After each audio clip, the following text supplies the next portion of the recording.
លោកបណ្ឌិតជារដ្ឋាអគ្គនាយកទូរទស្សន៍ RTN Asian TV Online បានដឹកនាំក្រុមការងារនាំយកអំណោយអាយដាមបណ្ឌិតហឹមកុសលអគ្គនាយករងទូរទស្សន៍ RTN Asian TV Online Page SBBP Farm និងលោកជំទាវព្រមទាំងក្រុមការងារព្រមទាំងសប្បុរសជននានាចែកជូនជនភៀសកចំនួន2មណ្ឌលនិងវីរៈកងទ័ពដែលរងរបួសសម្រាកនៅមន្ទីរពេទ្យខេត្តពោធិ៍សាត់កាលពីរសៀលថ្ងៃទី28ខែធ្នូឆ្នាំ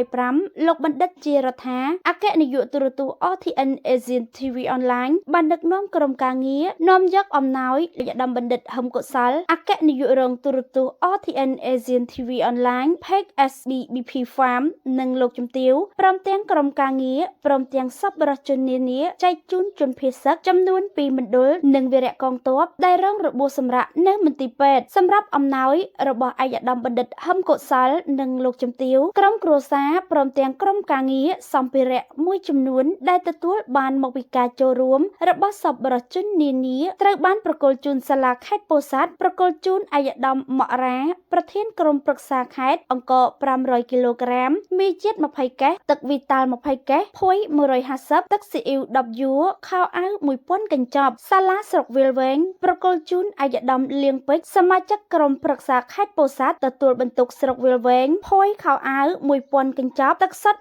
300យួរបងប្អូនប្រជាពលរដ្ឋភៀសកទាំងពីរទីតាំង1វិទ្យាល័យហ៊ុនសែនប្រម៉ោយ2វត្តប្រម៉ោយនិងវីរៈកងទ័ពសម្រាប់ព្យាបាលជំងឺរួមមានអង្គរ50គីឡូក្រាមទឹកត្រី17យួរទឹកស៊ីអ៊ីវ21យួរត្រីខ4យួរទឹកបរិសុទ្ធ5កេសនិងទឹកបរិសុទ្ធយួរ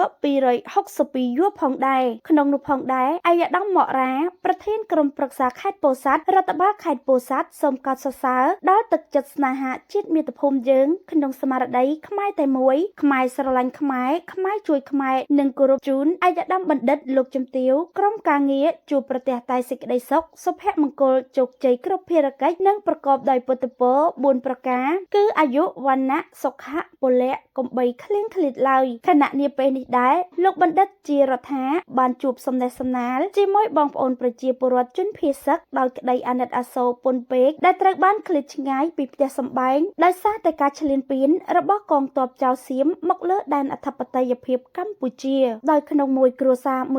រទទួលបាននៅគ្រឿងឧបភោគបរិភោគសម្ភារៈប្រើប្រាស់ចាំបាច់ក្នុងម្នាក់ទទួលបានសម្ភារៈនិងអាហារូបត្ថម្ភមួយចំនួនទៀតផងដែរសម្រាប់ប្រើប្រាស់ប្រចាំថ្ងៃឆ្លៀតក្នុងឱកាសនោះដែរលោកបណ្ឌិតជារដ្ឋាបានមានប្រសាសន៍លើកទឹកចិត្តនិងសូមឲ្យប្រជាពលរដ្ឋទាំងអស់ជឿជាក់លើរាជរដ្ឋាភិបាលកម្ពុជាក្រោមការដឹកនាំប្រកបដោយគតិបណ្ឌិតរបស់សម្ដេចអគ្គមហាសេនាបតីតេជោហ៊ុនសែនប្រធានព្រឹទ្ធសភានិងការបន្តដឹកនាំប្រកបដោយភាពឈ្លាសវៃប៉ិនប្រសប់របស់សម្ដេចមហាបវរធិបតីហ៊ុនម៉ាណែតនាយករដ្ឋមន្ត្រីនិងសូមគាំទ្រចំពោះយុទ្ធសាស្ត្រស្ងាត់តែមិនស្ងៀមរបស់សម្ដេចធិបតីនាយករដ្ឋមន្ត្រីដែលកំពុងតែអនុវត្តការងារយ៉ាងសកម្មមមាញឹកបំផុតដើម្បីស្វែងរកសុខសន្តិភាពនិងសុខសុវត្ថិភាពជូនប្រជាពលរដ្ឋទូទាំងប្រទេសជាការពិតណាស់សកម្មភាពមនុស្សធម៌នេះបានបង្ហាញឲ្យឃើញពីការយកចិត្តទុកដាក់ក្នុងស្មារតីជាតិនិយមខ្ពស់បំផុតរបស់សប្បុរសជនទាំងអស់ដែលបានរួមជាកម្លាំងមហាសាមគ្គីជាតិជាធ្លុងមួយ